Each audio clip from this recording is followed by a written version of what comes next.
Hello my friends, welcome to my channel where I make Affinity fun and easy to learn. Of course, Affinity 3.2 is out now and they've made some changes to this 3.2, which I'll be talking about in this video. If you've not subscribed to my channel, now is the best time to subscribe to this channel so that you don't miss any of the things that I'll be dropping anytime from now. Without having to say much, let's dive into these features.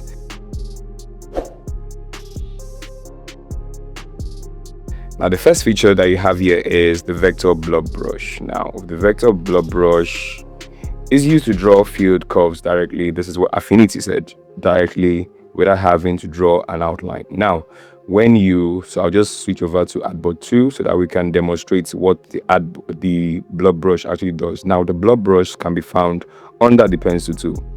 So this is why I have mine. So this is the brush, right? So when I select it, by default my color is set to gray. So let me use a different color. Okay, so by default I think this is how it works. When you draw it like this, you can then change the color to whatever you want. You draw and you can then select it and you can select the color you want, right? So you can add to this as it is now. You can go over to where you have the blob brush. You can select it again like this and you can add to this current selection that you have, right? Or you can stay on this and add so many other things to it. You can see now it has like it's one shape together. Now let me delete this and try something else. So if for instance I go back and select my blob brush and probably I want to draw a circle like this, and of course it's going to fill it with the natural color, which is this orange color here. I can add to this by putting this, and of course it's like I can have a small sign. This is like I'm looking at it like a Ghostbuster sign, kind of like. So I can close this up even without using the shape tool or any other tool to close this up. You can see, right? And I can also edit this with the node tool.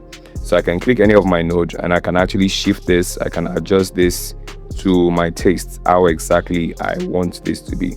So this comes in handy when you are trying to draw a quick shape, right? And you don't want to go through the process of using the pen tool or vectorizing using any other tools like the pencil tool. So you can just use this directly and you can just use this to draw, or like in my case you can use to do any of these things. So it comes in handy. Now the controls here for the blob brush, you can use this to reduce the size of the brush if you want to make it smaller. Now you can see it's set to 26. Now you have the function of the stabilizers. You can change from the rope mode to the window mode, but personally I like toggling between the two of them for the kind of project I'm doing. Now you can see that I'm using the brush, it's just a circular. You can change this to a square nozzle. So when you use this, you can see it's a square, right? So you can use this and you can be creative with this, right? So this is the vector brush 2. Okay guys, the next thing I would like to talk about, part of the new release, the features that was released, is the vector erase brush, right? So like the vector blob brush, this acts kind of different, and the erase there tells you it's like an eraser. So the vector erase brush tool is used to subtract areas from field vector curves directly. The selected object determines what the brush acts on. Now for instance, now I have my text now. So when I go ahead and select this text, I can go over to where I have my vector erase brush, and I can change from the square to the nozzle. So let me use square here instead. So like I want to make like erase a part here, maybe like somewhere here. I can hold down shift to erase on the straight line, and when I do that, this is what I've created. Now you are not seeing it, the word Affinity, but when I go back and add color to it, you can see that it has been restored. So I can keep on doing this and erase brush, and I can maybe like dissect this here, So if you are into branding and yes, if you're into brand designing, this would come in handy when you are creating brand designs or logos for your clients. So I can have this, and I can also shift this in between. And of course, you see, you can use this to have custom text. You can use it to design custom text for yourself. And it doesn't only work on text, it works on shape also. For instance, if I want let me go ahead and select the blob brush, the vector erase brush. I can make it bigger by using the bracket key after the letter P. The right bracket key increases it while the left bracket key decreases it. So I can simply do something like this. Just click once like this, and this is what you have. And maybe do something else here too, and this is what I have. Do something here, and before you know, you can turn this into something beautiful and magnificent. And it doesn't also only work for just shapes. For instance, if I go ahead and go to filter and add the blur filter to this, let me add the Gaussian blur to this. Right, so add the Gaussian blur to this, and you can see I have a Gaussian blur working here. So if I select this and I use the vector erase, you can see that as I'm erasing it, it's going to erase it. So no matter what you are doing, as long as the foundation is from a vector file, it's going to work perfectly, right? Good. And of course, you know, in Affinity, you have these layers that you can always delete, and click on it and click on delete, and you have your original shape, but then you've messed it up with the eraser brush. So you can always Ctrl Z when you've done this adjustment and you want to go back to default settings. So I'm just going to leave this back here and go back to this. All right, and how this also comes in handy, you can also use it if you are a brand designer. Like for instance, I have a rectangle here. So if I draw a rectangular shape here like this, I can actually fill this with this color, and I can go ahead and use my vector erase brush. I'm going to use the circular one this time. I'm going to reduce the size of the brush, and inside of this, I'm just going to write, let me increase the bit, a letter M. So a letter M like this, and okay, this is too much. Let me bring this down a little bit. So I'm just going to write it like this, a letter M like this, and yes.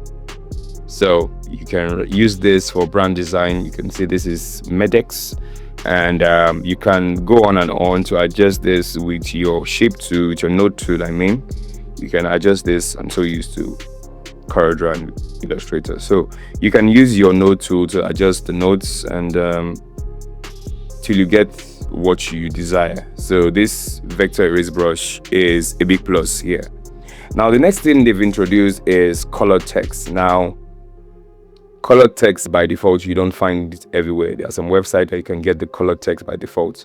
Now the name of this font in particular as a color text is Fatten, right? So you have every other color text. I will drop the link in the description where you can get the color text, right? I'll drop the link of this text that I got in the description of this video. So do well to check the description of this video for the link. Now this is another kind of color text. You can see it's called Gilbert's color, right? So if it's something you want to always save, like I've said in previous video, you can use this love sign and add it to favorite fonts. So if I click on this, also I click on this drop down menu, I can also add this to my favorite fonts. So when I want to use it by default, I can just simply click on any part and click on the text, and I click on favorite like this, and you are going to find your favorite font here. So it's an easy way to actually navigate, like I've mentioned in previous videos, right?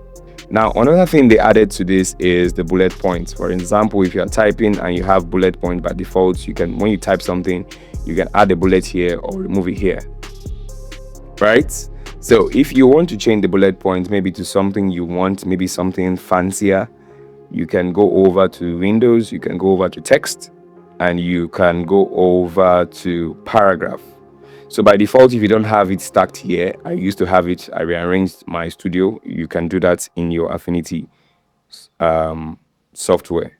Now this is paragraph now. So if I scroll down like this, you're going to scroll down to where you have bullet and numbering. So where you have bullet and numbering, locates where it says select an image file to make a custom bullet. So when you click on this icon here, it will take you inside here. So I can use this Affinity logo, click on open, and automatically it sees it as a bullet. So you can choose to space it just the way you want, any way you want it, right? So this comes in handy when you are actually creating slides, or you are actually having any document that involves, or you are in a phase that involves creating presentations, right? So moving on, we have the texture filter. Now what this texture filter does is very, very simple. Now I have an image of this beautiful lady here, smiling, of course, right? Nice dentition. So you have her here. So to use this, to activate this, you don't need to switch over to the Pixel Studio. Let me say this clearly. So you do not need to switch over to the Pixel Studio. You can use this brush inside of, you can use this effect, this texture filter inside of the Vector Studio. Like we know that Affinity has Vector, the Pixel, and the Layout Studio all inside one software, right? So to activate this, what you need to do is select the image and come over here where you have your filter and where you have your, let's look for where we have texture. Yeah, so this is texture right here. So over here in texture, let me move this apart, let me close this paragraph. I'm no longer making use of this. So when I increase, look at the skin, right? So when I increase the strength of the texture, look at what happens. You can see it has added more texture to it, right? So if you don't want it to be in all the areas, you want it to be on the skin alone, you don't want it to be on some parts, you can mask this image. And of course you can control it with the radius. You can reduce the radius, or you can choose to increase this, whichever way works for you, right? So, and you can also increase the compression. You can see the more compression I have, the more of the skin texture that I have, right? So if you are a photographer, a photo retoucher, this comes in handy for you. You can just switch over to your Pixel and Pixel Studio. Okay, so you can just switch over to your Pixel Studio and you can actually mask this out and just make sure that the skin texture are in places that you want them to be, right? To have a detailed video of this, make sure you don't miss my next video, right? Good. Now, another thing that's not part of this current features that was rolled out that I didn't mention in the version 3.1 is your ability to power duplicate. Now, so this is what I mean. So when you're inside, let me switch back to the Vector Studio. Right, so I'm inside of the Vector Studio now. So if I take my rectangle, right, or let me use my ellipse. If I draw a simple ellipse like this, and of course I want to make duplicate copies of it. So instead of me moving along, I can just hold down my Alt key and my Shift key to maintain a straight line. And when I've done this, I'm just going to press Ctrl J on my keyboard to duplicate these shapes. So the more I press my Ctrl J, the more I have these shapes. So I can select all of them like this and hold down the Alt key and bring this down, still holding my Shift key like this. And I can press my Ctrl J like this and to make several copies just the way I want, right? So this comes in handy when you are having a project that you need to speed up on and you don't want to waste time trying to do all of these things. I'm pretty impressed that they're introducing this thing at this stage of the software, and I know that they're going to roll out more features, and of course they're going to be introducing the iPad version of Affinity very soon. So guys, if you've enjoyed this video, make sure you give me a thumbs up and don't forget to subscribe. I'll see you in the next video. Ciao.